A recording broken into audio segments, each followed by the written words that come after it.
So Thomas Jefferson, he was the architect of this home. It took him 40 years to complete Monticello.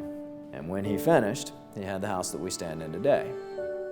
He goes to Europe and he sees ideas, comes back and remodels his home. He did call it the curiosity of the neighborhood. So let's go on in and find some curiosities. Thomas Jefferson was a central figure of the American Enlightenment. He believed that democracy was only possible through education. A lot of people think Jefferson's this great inventor. Well, he's more an adapter. This is a new invention, but he adapts it to make it better. About a third of the glass is original to the home. All of the floors, all of the internal doors are original to this house. The rest of this house is reserved for his family.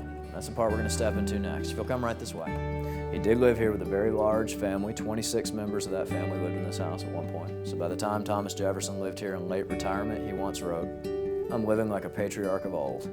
He said, "I'm surrounded by grandchildren and great-grandchildren alike." As a young man, by the time he's 14, he'd learned the basics of French, Latin, and Greek. Now, Jefferson writes about 19,000 letters in his life. He lives to be 83 years old. And he dies in this room on the only day that he celebrates as a birthday, July 4th, 50 years after the Declaration's adopted. Even if you had to wait a few hours to meet Thomas Jefferson, you'd probably find something to talk about. Usually described as soft-spoken and polite. So he'd probably walk right up to you and shake your hand. Maybe he'd ask you about your travels, or your farm, or your crops. And he'd probably answer any questions you might have. Do you have any questions?